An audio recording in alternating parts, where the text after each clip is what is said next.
Hello दोस्तों, आज हम बात करेंगे पल्मोनरी आर्टरी हाइपरटेंशन पर। एक ओवरव्यू करेंगे। पल्मोनरी आर्टरी हाइपरटेंशन एक ऐसी बीमारी है जिसमें हार्ट से लंग्स में जाने वाली नली यानी पल्मोनरी आर्टरी में प्रेशर बढ़ जाता है।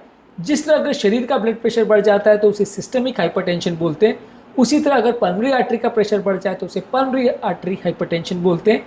ये क्या होता है, कैसी बीमारी है, क्या इसके कारण है, क्या इसके लक्षण है, कैसे इसको डायग्नोज करते हैं और कैसे इसको ट्रीट करते हैं, ये सारी चीज़ें को आज शॉर्ट में डिस्कस करेंगे। आज का टॉपिक एक ब्रीफ ओवरव्यू है पल्मोनरी आर्टरी हाइपरटेंशन के बारे में। टॉपिक पर जाने से पहले जो लोग हमारे चैनल पर नए हैं उन्हें रिक्वेस्ट करूँगा कि चैनल को सब्सक्राइब करें, वीडियोस को लाइक करें, शेयर करें, फॉलो करें, कमेंट करें, पूरा देखें। टॉपिक बहुत ही इंपॉर्टेंट है इसलिए इसे एंड तक दिखेगा। चलिए शुरू करते हैं इंपॉर्टेंट वीडियो।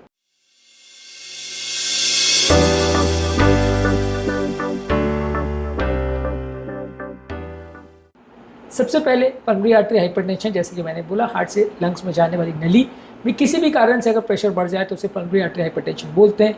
शरीर का ब्लड प्रेशर अगर 120 से ज़्यादा हो तो उसे हाई माना जाएगा, 140 से ज़्यादा हो तो हाइपरटेंशन माना जाएगा। लेकिन पल्मोनरी आर्टरी में प्रेशर बहुत कम होते हैं। नॉर्मली पल्मोनरी आर्टरी का प्रेशर 0 से 20 मिलीमीटर ही खाली होता है। सिस्टमिक आर्टरी में तो 80 से 120 होता है, यहाँ खाली 20 होता है। और 20 से 40 अगर बढ़ जाए तो उसे माइल्ड हाइपरटेंशन बोलेंगे, 40 से 60 हो जाए तो उसे मॉडरेट हाइपरटेंशन बोलेंगे और 60 से ज़्यादा हो जाए तो सीवियर पल्मोनरी आर्टरी हाइपरटेंशन बोलेंगे।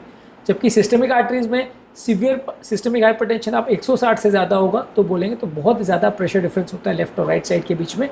इसके कारण सबसे पहला और सबसे कॉमन कारण है इडियोपैथिक पल्मोनरी आर्टरी हाइपरटेंशन, जहाँ पर कोई क्लियर कारण अवेलेबल नहीं है कि पल्मोनरी आर्टरी हाइपरटेंशन हुआ क्यों है, उसे इडियोपैथिक बोलते हैं, यानी अज्ञात कारण की वजह से पल्मोनरी हाइपरटेंशन हो रहा है। इसके अलावा होता है सेकेंडरी पल्मोनरी आर्टरी हाइपरटेंशन।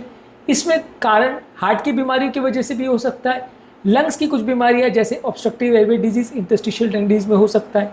अगर पल्मोनरी आर्टरी में क्लॉट हो जाए, पल्मोनरी एम्बोलिज्म हो जाए तो हाइपरटेंशन हो सकता है।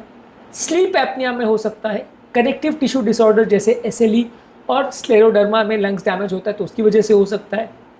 जन्मजात हार्ट की विकृतियाँ जैसे कंजाइटल हार्ट डिजीज है उसमें हो सकता है। लिवर की बीमारियां जैसे पोर्टल हाइपरटेंशन और लिवर सिरोसिस में हो सकता है। HIV इन्फेक्शन में हो सकता है। कुछ ड्रग्स और टॉक्सिन्स के एक्सपोजर्स में हो सकता है। पल्मोनरी आर्टरी हाइपरटेंशन के क्या कारण होते हैं उस पर ऑलरेडी हमने एक सेपरेट वीडियो किया है। अब बात करें इसके लक्षण क्या हैं। ज़्यादातर इसकी लक्षण राइट साइड की हार्ट फेलियर या पल्मोनरी आर्टरी में प्रेशर की वजह से हाइपोक्सीमिया होता है उससे रिलेटेड होते हैं। ज़्यादातर लोगों को थोड़ा सांस फूलने का प्रॉब्लम हो सकता है, खासकर फिजिकल एक्टिविटी करने के बाद।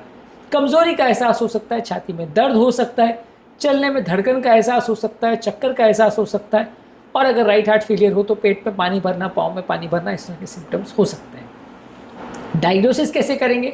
सबसे पहले फिजिकल एग्जामिनेशन में देखिए कि हार्ट और लंग्स के साउंड्स वगैरह कैसे, कोई बीमारी हार्ट और लंग्स से रिलेटेड तो नहीं है। ये सारी चीज़ों को पता करिए, उसकी डिटेल फिजिकल हिस्ट्री लीजिए पेशेंट की। इसके बाद जो इंपॉर्टेंट टेस्ट इसमें आपकी मदद करेगा वो है छाती का एक्सरे, जिसमें लंग्स में कोई बीमारी तो नहीं वो आपको पता चलेगा। साथ में आप इकोकार्डियोग्राफी करेंगे जिसमें राइट साइड का हार्ट अगर डायलेटेड है तो पल्मोनरी आर्टरी हाइपरटेंशन गेस कर सकते हैं। इसके अलावा आप डायरेक्टली पल्मोनरी आर्टरी के प्रेशर्स को भी जज कर सकते हैं। इसमें TR जेट ग्रेडियंट जो है, यानी ट्राइकस्पिड रिगर्जिटेशन का जेट का कितना प्रेशर ग्रेडियंट है, उसके बेसिस पे आप इनडायरेक्टली एस्टिमेट कर सकते हैं कि पल्मोनरी आर्टरी प्रेशर्स कितने हैं। इसके अलावा आप व्यक्ति का एक CT स्कैन कर सकते हैं जिसमें अगर पल्मोनरी आर्टरी में कोई क्लॉट है तो वो भी पता चल जाएगा पल्मोनरी एंजियो के द्वारा, और लंग्स की कोई बीमारी है तो भी पता चल जाएगा। इसके अलावा जो बीमारी है उसके हिसाब से आप ब्लड टेस्ट कर सकते हो। कभी कभार आप राइट हार्ट कैथेटराइजेशन कर सकते हो जिसमें आप राइट साइड के हार्ट में एक कैथेटर डाल के वहाँ का प्रेशर को मेजर कर सकते हैं कि एग्जैक्टली प्रेशर कितना है। इसके अलावा आप पल्मोनरी फंक्शन टेस्ट कर सकते हैं, लंग्स की कौन सी बीमारी है इसके बारे में जानने के लिए पल्मोनरी फंक्शन टेस्ट कर सकते हैं। पल्मोनरी आर्टरी हाइपरटेंशन के डायग्नोस्टिक टेस्ट पर हमने एक सेपरेट वीडियो किया जो कि आप हमारे चैनल पर देख सकते हैं। अब बात करेंगे ट्रीटमेंट की। ट्रीटमेंट में ज़्यादातर मेडिकेशंस का जो सिस्टमिक प्रेशर के लिए यूज़ होती है वो मेडिसिन इसमें नहीं यूज़ होती, थोड़ा अलग तरह की मेडिसिन यूज़ होती है और वो मेडिसिन का उतना अच्छा इफेक्ट भी नहीं आता, क्योंकि शरीर का ब्लड प्रेशर अगर 200-250 भी हो तो भी हम उसे कम करके 120 पर ला सकते हैं। पर पल्मोनरी आर्टरी प्रेशर को 60 से 40 लाना भी बहुत मुश्किल है, उतना अच्छा रिस्पॉन्स नहीं आता है। इसमें कुछ वैसोडायलेटर मेडिसिन यूज़ होती है।